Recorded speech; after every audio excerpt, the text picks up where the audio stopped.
Orange army के सामने भोजपुरिया जवान भिड़ी त एकदम आर पार कटोरा कार ओला लड़ाई देहे के मिली। 6 गो मैच भइल बा, 6 गो मैच में 3 बार 200 के पार।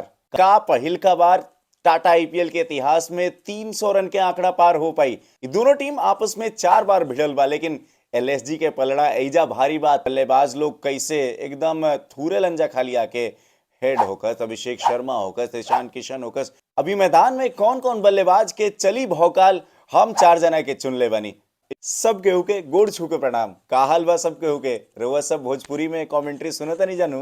टाटा आईपीएल के जौन रोमांच के शुरुआत भइल बा उ थमे के नामे नहीं खेलेत, काहे कि एक से बढ़कर एक धांसू मुकाबला हो रहल बा। देखा बुधवार तक सब केहू अपन बुद्धि लगौलस, लेकिन गुरुवार के दिन भी सोटाई रही शुरू।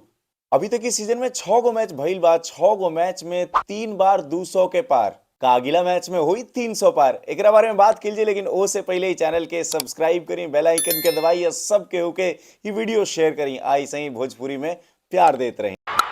ई है रनदारी तो सबके भाएला, जब रन मशीन मैदान में रहेला। माही भैया जब मैदान में आवेलन तो गेंदबाज लोग के टीडीएस काट देवेलन। मैच नंबर 7 एक दिन एसआरएच की टीम तो दोसर का दिन एलएसजी के भोजपुरिया टीम। मने एक दिन हैदराबादी बिरयानी के स्वाद चाहे के मिली तो दूसर का दिन टुंडे कबाब के वो जायका देहे के मिली। जब ऑरेंज आर्मी के सामने भोजपुरिया जवान भिड़ी तो एकदम आर पार कटोरा कार ओला लड़ाई देहे के मिली। अब एक एक के दोनों टीम के बारे में बात कर ले जाओ। एसआरएच के टीम एक्सप्लोसिव सीजन के दौरान शुरुआत भइल बा टाटा आईपीएल के। एसआरएच के टीम सबसे पहले बता देले बा कि हमनी के अंदाज उहे रही। इस सीजन के अपन पहिल का मैच में एसआरएच के टीम पहले 286 रन बनौलस और ओकरा बाद राजस्थान रॉयल्स के मैच हरौलस। भोजपुरिया ईशान किशन थूरे के मिशन पर उतरा रहना, ओकरा बाद 47 गेंदा में शतक बनौले, ओकरा में 6 गो छक्का लगावले। त गेंदबाजी में हर्षल के हरफन मौला गेंदबाजी लौकल, जेकरा चलते राजस्थान रॉयल्स के हार मिला रहे।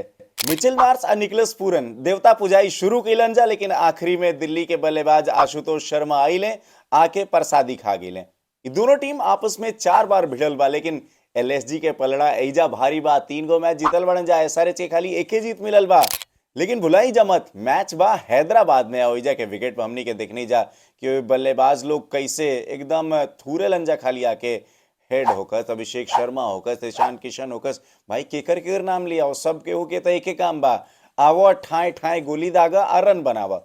अब पिच के बारे में का बात की जाओ भाई। बल्लेबाज लोग तो खाली फायदा उठावत रहन जा, गेंदबाज लोग के का मदद मिली, लेकिन आंकड़ा बता रहल बा कि तेज गेंदबाज के शुरुआत में स्विंग देहे के मिली और फिर स्पिनर लोग अपन दबदबा कायम कर सकेलन जा। अभी मैदान में कौन कौन बल्लेबाज के चली भौकाल हम 4 जना के चुन ले बनी। ईशान किशन, अभिषेक शर्मा, ऋषभ पंत और निकलस पूरन। ये 4 जना अहन जानो तो लोग के बैट में ऐसा लगेला कि स्प्रिंग लगा रहेला, गेंदवा लागेला ओकरा बाद एकदम संदेनी उड़ जाला। हम 4 गो गेंदबाज के चुनाव कैले बानी। मोहम्मद शमी, दिग्वेश राठी, शार्दुल ठाकुर और रवि बिश्नोई। अभी धुआंधार मैच बा तो रिकॉर्ड के घंटी भी बाज रहल बा, लेकिन रउआ सब जाई जा, बेल आइकन के दबाई जा और फिर इस चैनल के सब्सक्राइब करी जा। अब जब रिकॉर्ड कुंडी खटखटा रहल बा तो फिर बता रहल बा कि डेविड मिलर के 49 गो रन चाहिए तो उनका टाटा आईपीएल में 3000 रन पूरा हो जाए। तो शार्दुल ठाकुर के 100 विकेट पूरा करे खातिर 4 गो विकेट चाहिए टाटा आईपीएल में। 3-4 गो सवाल बा जेकर जवाब रउआ सब दी जा कि का पहिल का बार टाटा आईपीएल के इतिहास में 300 रन के आंकड़ा पार हो पाई। आई आंकड़ा पार की करी। इस सीजन के सबसे महंगा खिलाड़ी ऋषभ पंत का इनकरा बैट से आज भौकाली देहे के मिली। का अपना घरे में एसआरएच के गाड़ी पटरी से उतर सकेला? तका लखनऊ मेल अपना तेज रफ्तार से इस सीजन के पहिल का जीत अपना नाम कर पाई। अब रउआ सब कमेंट करके बताई जाए का ई मैच में 300 के रही आस, काहे कि मैच बा अद्भुत अद्भुताम अद्भुतास। आज के बैठकी में अतने बा। ऐसे ही रउआ सब प्यार देत रही जा, भोजपुरी भाषा में क्रिकेट के अपडेट सुनत रही जा।